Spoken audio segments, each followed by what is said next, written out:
put the bunny down. That is my absolute worst Nicolas Cage impression.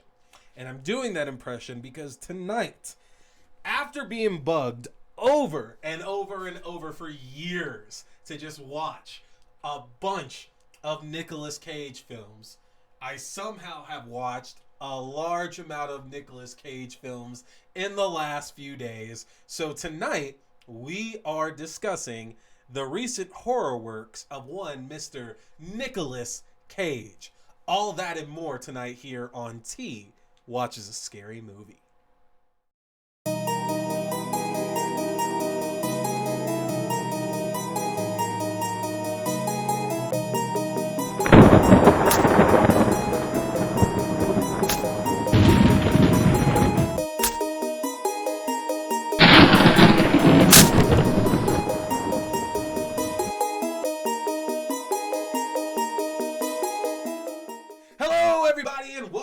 To a brand new edition of T Watches a Scary Movie. My name is T, and of course we are here talking scary movies. I appreciate everybody joining in for another brand new episode. You don't need to adjust your dial. You are checking things out right correctly here. It is an audio only episode. I told y'all from time to time that's going to be the way that these things go down, and this one is no different. We are doing an audio only episode. But keep in mind, you can be alerted of when all of our new episodes go up every Wednesday, typically at 8:30 p.m. Mountain Standard Time, by subscribing to the YouTube page. Yes, if you subscribe to the YouTube page, you will get all the alerts you need for when I am putting up new episodes. That YouTube page is youtube.com/C/Theron Reynolds Scary Movie. Again, that's youtube.com/C/Theron Reynolds Scary Movie. If you subscribe to our YouTube page, you will get all the alerts necessary to find out when new episodes are going up and any other fun videos I'm choosing to upload as well too. But if you want information on our watch parties, if you want to take part in daily discussions we're having, if you just want to have a little bit of fun, then you need to subscribe to our Facebook group for T Watches a Scary Movie. That's facebook.com/groups/T Scary Movie. Again, facebook.com/group/T Scary Movie. If you subscribe to the Facebook page, you will get all the alerts necessary for things like our Wednesday night watch parties, where we're going to be watching movies and stuff like that together, or our Saturday night parties, where we watch a bunch of scary TV shows. Now, here's the only thing.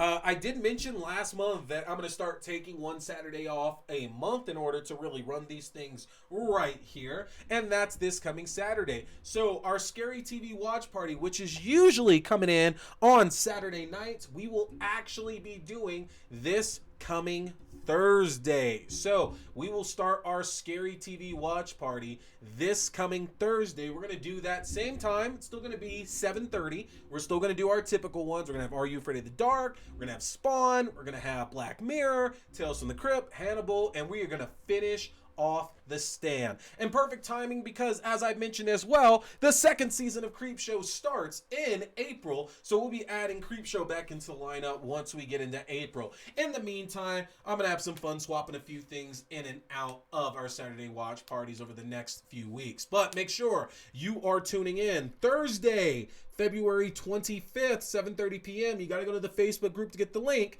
because we will be doing a Scary TV watch party tomorrow. Yeah. So, you know where to subscribe. You're here listening now. You heard the intro.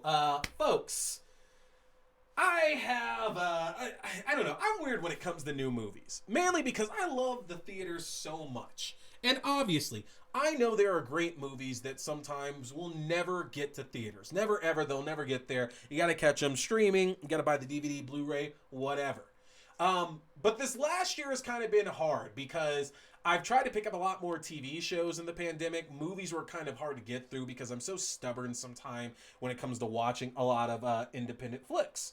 But I've been hearing nothing nonstop about all these movies that I'm going to be discussing tonight with you, because we are talking the works of one Mr. Nicolas Cage. Now, This guy has gone through so many phases in his career that it's actually really enjoyable to see this is the next phase that he's now hitting.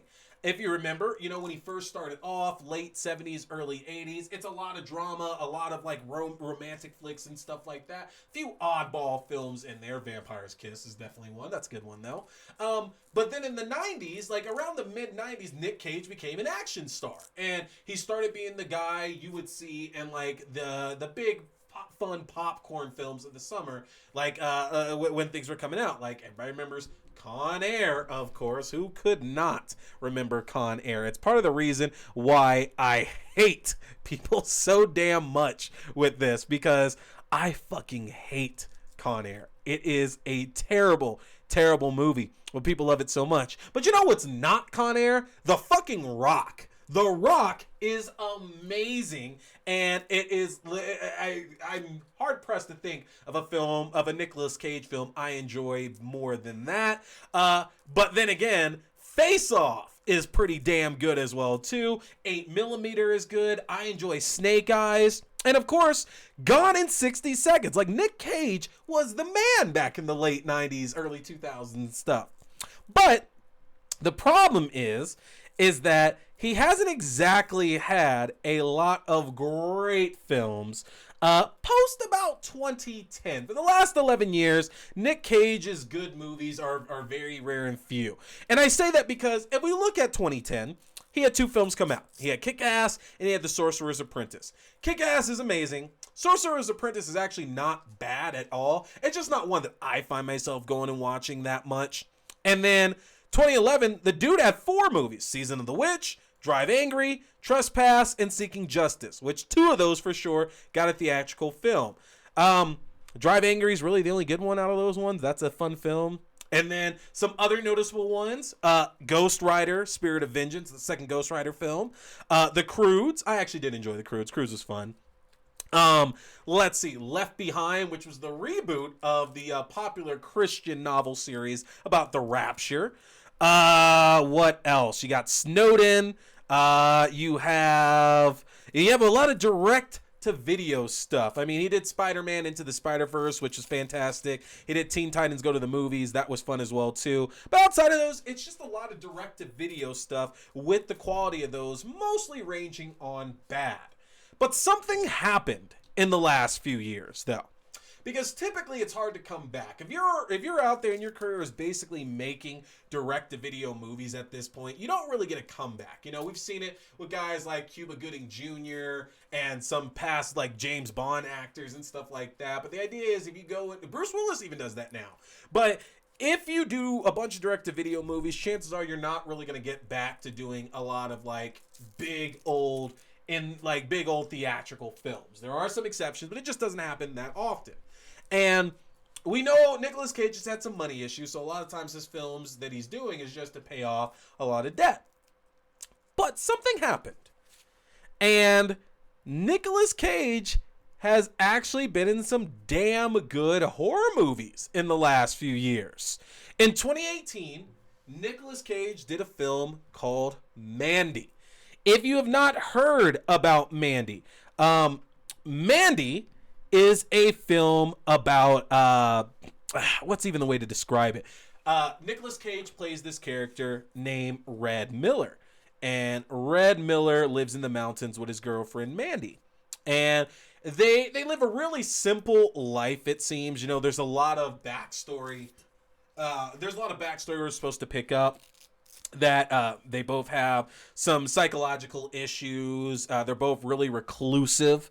And that's a big part of it, is that their characters are extremely reclusive. They don't speak a lot either. A lot of it is just like emoting through their eyes, which damn good work from the actors in this, because they're expressing a lot of what they want to say through their eyes there. And eventually what happens is that a local cult called the Children of the New Dawn, their leader, Jeremiah Sand, is just taken by Mandy. Okay, she's beautiful. He wants her. He needs to have her. So he orders his disciples to kidnap her. And these disciples hire a local gang called the Black Skulls, which may or may not be made up of demons, because they have a taste for human flesh and they're on LSD, so they could be demons. They're not demons. violence, but it's implied that it's very, very close to it. But basically, these people kidnap Mandy and Red. And while Jeremiah Sand is trying to get Mandy to submit to him, she obviously doesn't do it. She's a headstrong woman. She doesn't need to be guided like that or anything. And in return, just being taken aback by what Mandy did and basically just rebuking him, he decides that he's going to kill her. And they burn Mandy to death. Now, I try to be wary with the spoilers, but it's a big plot point of it. And it's hard because it does happen in the first half of the film. It's the driving force for the second half of the film. So it's hard to really discuss it and not discuss that. But I'm not really going to go into detail about pretty much anything after that first half. But the second half of the film is a revenge story with Nicolas Cage's Red going to get revenge on everybody who had played a part in their kidnapping and the murder of his wife. Now, I had heard amazing things about Mandy. And I do remember there being this big ruckus about the Gremlin cereal, troll cereal, Gremlin? I forget. But there's this big thing about all that, a bunch of the merchandise with it. People were absolutely in love with it. And the big thing I remember hearing is that this was quite a surprise for Nicolas Cage. Because again, Nic Cage hasn't exactly been making good movies in the last decade. He really has not been. He has an occasional gem, but most of all, his films just turn out to be pretty bad. And I was shocked by how good Mandy was, mainly because it wasn't a popcorn flick. And what I mean by that is that even with horror, it's easy to not really have that much investment in certain films because they're not going to give you a lot in the way of answers with certain films that you're going to watch. And so I wasn't expecting that here with Mandy, but Red and Mandy, for not saying a lot in this film, man, there's some good character there and some really, really great work from Nicolas Cage.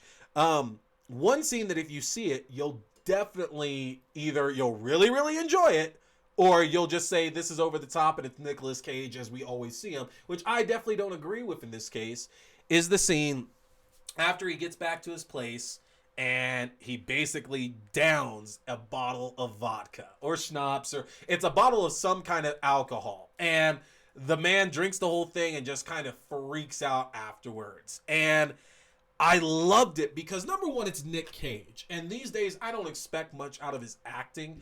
But if you go back and look at, again, the stuff he did in the late, in the late 80s, early 90s, mid 90s, even the late 90s, Nic Cage can act when he wants to. He really, really can act when he wants to. But other times, it's just like somebody told him, yeah, just be crazy, and just do that. That's what people love seeing out of you.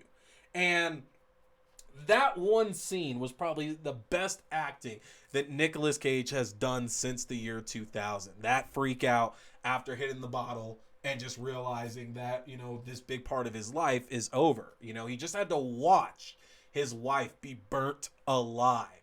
And he's been tortured by this cult. And everything's just hitting him at once. He doesn't know what to say, doesn't know what to do. All he can do is just yell incoherently and scream. And it's such a great scene.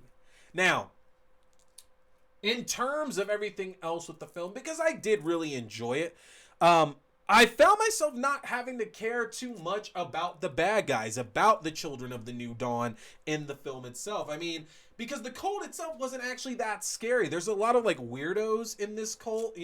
You're definitely, we're led to believe there's some inbreeding, obviously, with some of these members. They're all big on LSD and everything too. It's a Charles Manson type cult where he's basically having all these people do things for him, with him rarely doing anything himself.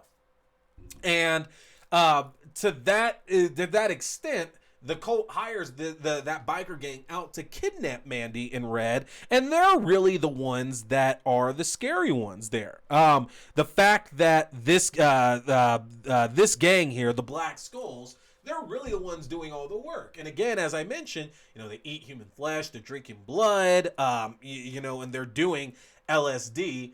And, that's without saying the one member who has a very sharp apparatus tied to him. That wasn't a good look at all there.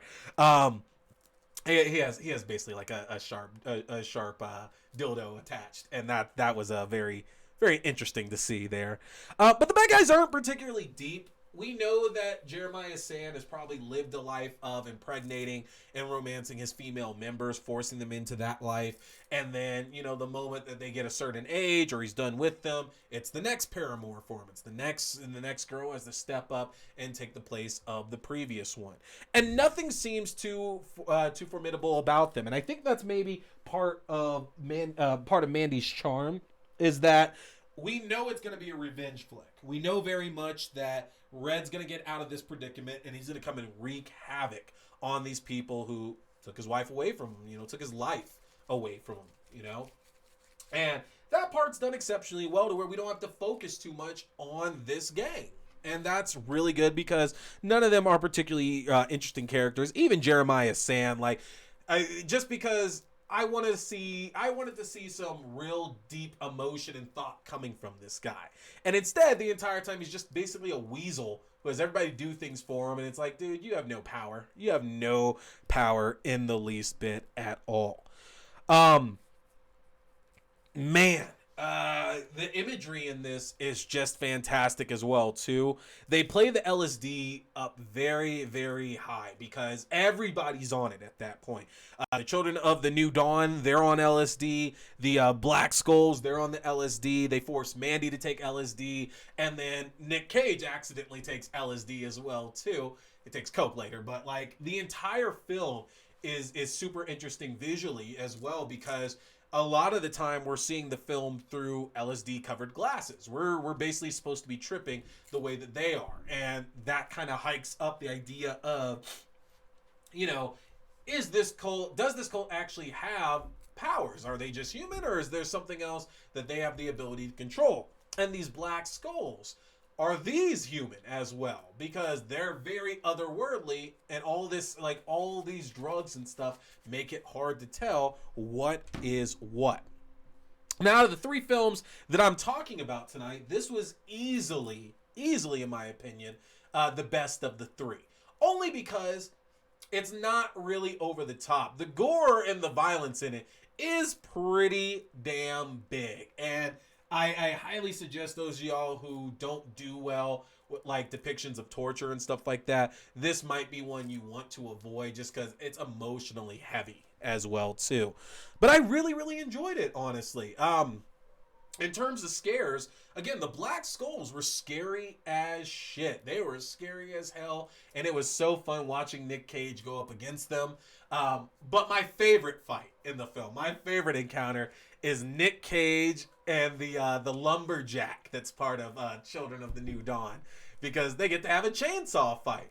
And the last time I saw a good chainsaw fight was Texas Chainsaw Massacre 2. This was good too. I don't know if it's better, but damn it if it wasn't a lot of fun watching that, man.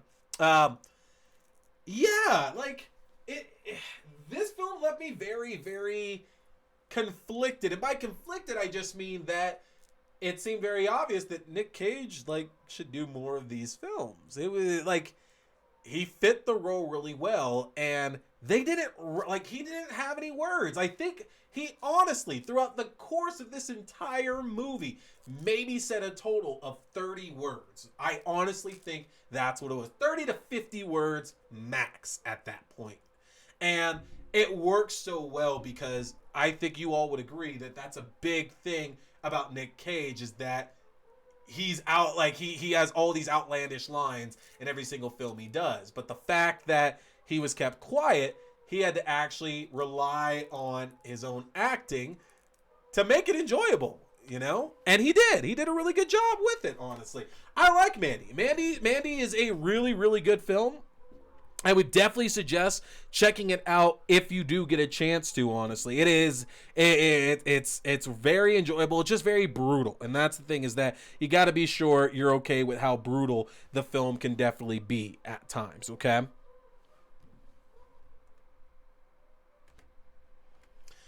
Okay, so that is Mandy. And as I am talking about these films very much in a chronological order, I'm going to go ahead and move right into the next Nic Cage film, that we're going to be discussing, which is going to be Color Out of Space.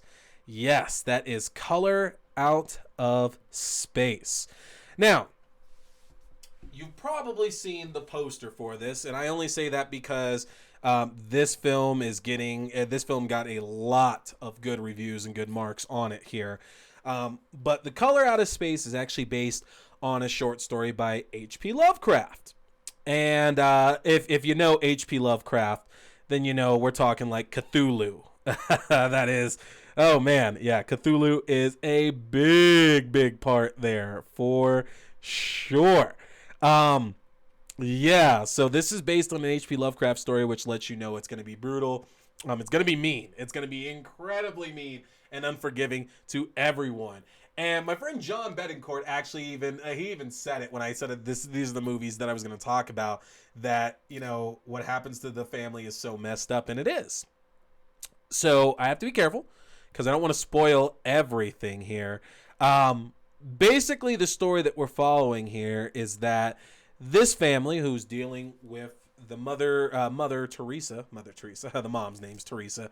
A family is dealing with the aftermath of the mother Teresa dealing with cancer. Basically, she's had a mastectomy, and the family's just trying to kind of like still continue on with that. And randomly one night, sometimes a glowing meteor, crash lands in their yard. And from there, their life is turned completely upside down. Now, they don't know if there's anything special with this meteor, if they can make money off it, whatever. But the town is trying to build a new dam to help with their water supply. And so they send a hydrologist named Ward to come investigate the area and check out the meteor. And Ward basically tells them that they shouldn't drink the water. That clearly that this meteor is contaminating the water, like it landed next to a well that they have, and that they really shouldn't drink it because they don't know what the side effects of it are going to be. Unfortunately, though, the problem is that this family is solely all of them are overcome by this presence. It's very clear that this meteor is an otherworldly entity. Could be an alien for sure. But when I say otherworld, that's kind of what I mean, is that it could be an alien. It could actually be from another world as well too. But either way, we quickly understand this is an otherworld entity, and that the entire family and the surrounding area is all going to be affected by this.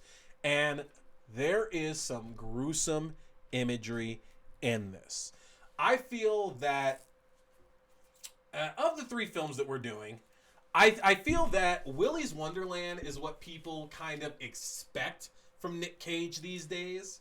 I feel that Mandy shows what Nic Cage can actually do when he has something good to work with.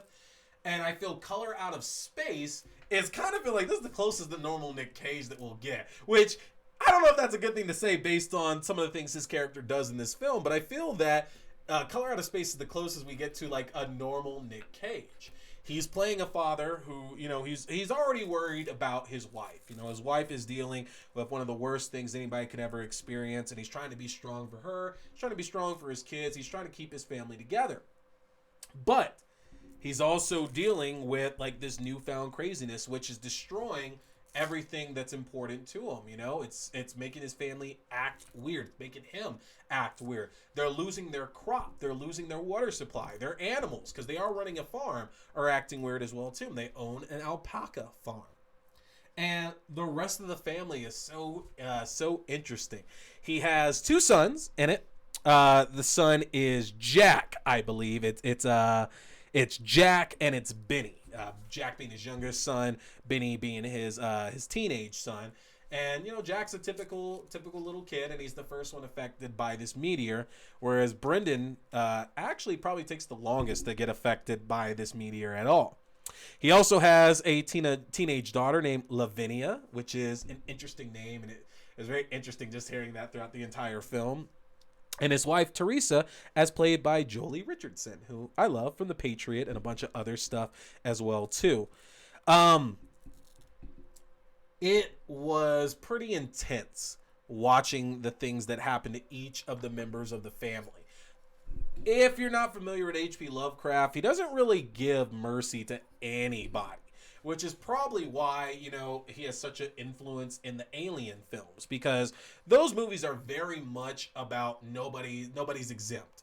Bad things are going to happen to everybody, no matter what age you are, what sex you are, what race you are, that you're going to have some terrible fucking things happen to you.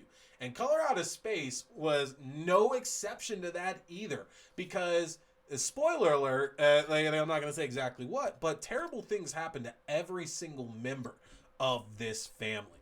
And, you know, usually you can justify things that happen. Like in horror movies, like somebody did this, so they deserve this. Doesn't mean it's okay, but at least there's some kind of justification or motive behind it. There wasn't really any of that for this family, and that's what makes the movie so damn tragic, is that this family's been through so much already. They've been dealing with a lot, and yet and still, they have something else thrown onto their plate that's going to basically wreck them moving forward. The rest of their lives are going to be damaged from all of this. Because this movie only came out within the last couple of years, I can't say that much about it. And the problem is that anything more would really, really give a lot away to it. What I will say, though, is that the film the film gets scarier towards the end, because and then it turns into one of those like escape kind of movies to where the characters are just trying to get away from all this bad shit happening, and then are they successful in escaping? And man, does that get tense and suspenseful once it starts playing up. But prior to that, it's more shocking than it is scary, all the things that are happening to this family and what you're seeing. Like, there's going to be a couple things that are just going to completely take your breath away. One involving a kitchen knife. I don't play that game. That kind of screwed up my head when I watched that one there too. So just be forewarned, y'all, if you do watch Color Out of Space, there's a lot of intense imagery in it, but it's a damn good film, though. I still don't know if I understand certain parts of it. I mean, the thing is that you have to, if you're not picking up the deeper parts of it, you have to kind of commit to just saying this is a film about an alien meteorite that crashes the Earth and basically infects everybody around. The similar one, it's kind of similar to the Stephen King story from Creepshow, the one where the meteorite crashed and the guy starts growing grass or whatever all over him and everything like that. I mean, the same thing doesn't happen, but the story is very, very eerily similar to it, though. So if you've seen that, you can have an idea of some of the things that are going to end up happening here for sure. But yeah, that's definitely Color Out of Space. I want y'all to check that one out. That and Mandy are so good. And that is going to bring us to our third and final film that we are discussing, which is Willy's Wonderland. Now, if you've seen any of the trailers for it, because keep in mind, this film was actually set to come out the day before Halloween last year. So it was actually going to come out October 30th. In theaters. It was actually set for a theatrical release. And unfortunately, due to COVID, a lot of companies had to basically rethink their release strategy. Some of them have held off releasing big films, but other ones have just had to put them out like on the streaming services and on demand. And that's kind of what happened here with Willy's Wonderland. Now, if you have no knowledge of this movie and kind of what its basis is, it is actually an adaptation from the director, the director of the film, Kevin Lewis, actually put together a small film that basically kept the same premise a few years back. And because there's such a following with Five Nights at Freddy's, which is about a new security guard who gets hired at a kid's restaurant similar to Chuck E. Cheese or Showbiz or DZ Discovery Zone. That's basically what Freddy's was. But the twist being that overnight in the restaurant, these animatronic characters become mobile and homicidal after hours. So imagine Mr. Chuck E. Cheese, the big-ass mouse, deciding that once night hits, he's homicidal and going to go around and murder anybody that's still left inside a Chuck E. Cheese. And that was adapted into the game Five Nights at Freddy's, to where, again, you play a security guard, and your job is to kind of keep these animatronics away from you as you try to survive a number of nights working in the same place. Now, of course, if you played the game, you might have the same question of me, which is, after the first night of animatronic robots trying to murder my ass and me barely surviving, why the hell would I go back for more nights? Like, am I just rolling the dice at that point? Is the pay that good? It probably isn't. And that brings us to Willy's Wonderland. So, Nicolas Cage, funnily enough, plays a character known as the janitor, which he only gets that name because he gets hired as a janitor at Willy's Wonderland. But he's just driving along. He's a random character. We don't know anything about him at all. And his vehicle, his Camaro, I believe it is, breaks down after running over a spike strip. Now, the local...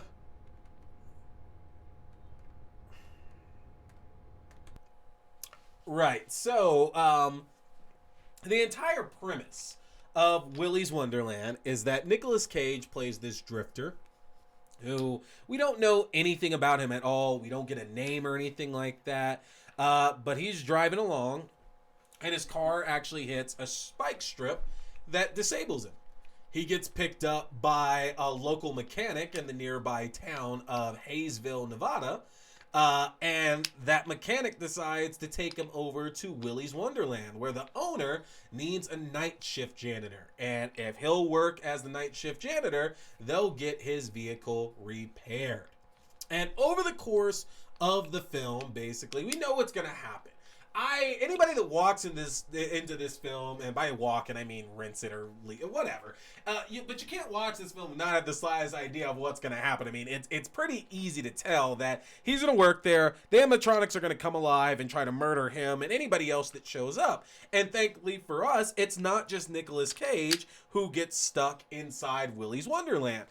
There is a girl named Liv who ends up getting handcuffed by her caretaker and the local sheriff for trying to set Willy's Wonderland on fire. Her friends come and break her out, and all of them head to Willy's Wonderland the next day in another attempt to burn it down. And of course, their paths cross with our janitor drifter Nicolas Cage, and madness ensues. Now, that's about all I can tell you about it because the film only came out last year, so I can't really spoil anything. But what I can tell you is this was actually an enjoyable watch. I didn't expect too much out of it just because, again, it's a Nicolas Cage film, and you have to understand, I love old school Nicolas Cage. You know, you give me anything from the 80s or the 90s with Nic Cage in it, and even the early 2000s, I'll happily watch that with no issues at all.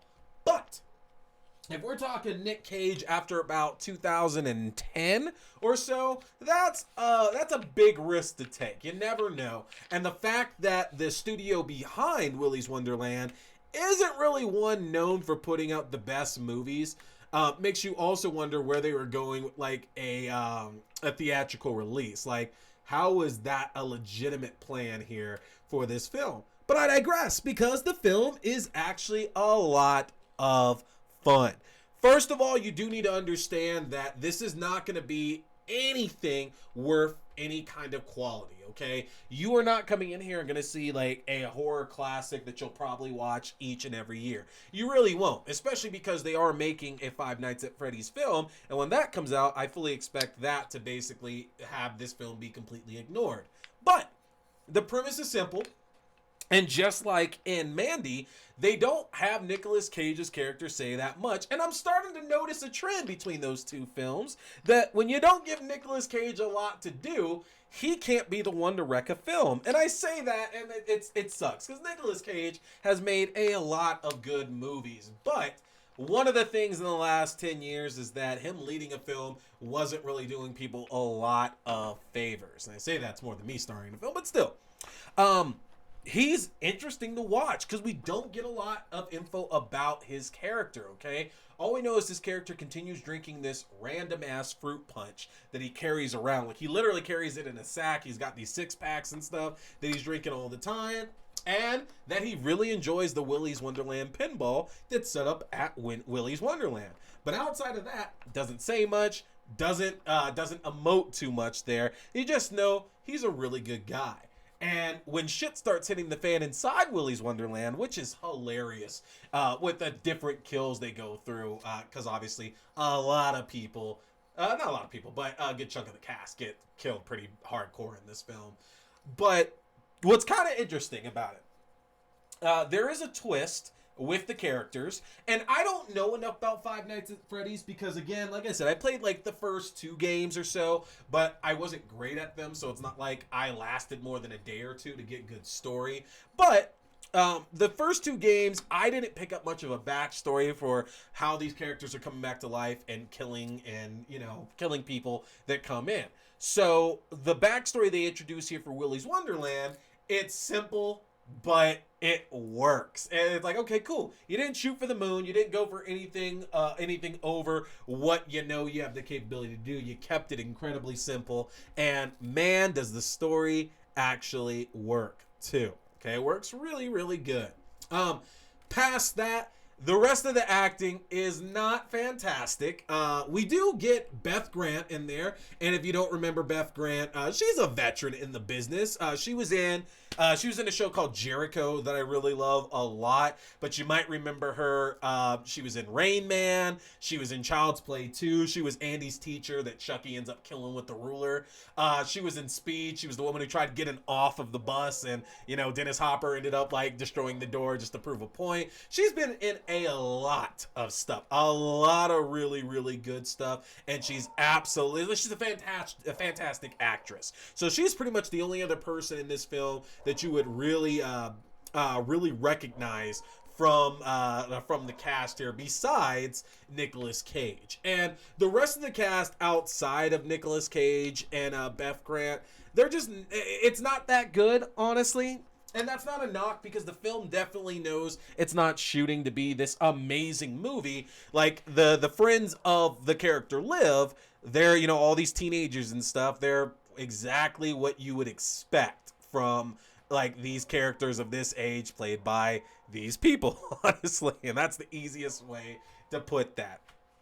It is gory. Man, is it gory. Between the stuff that Nicolas Cage and the other characters do to the animatronic characters and the stuff that those characters do to the humans, man, it is wild. Wild, wild, wild.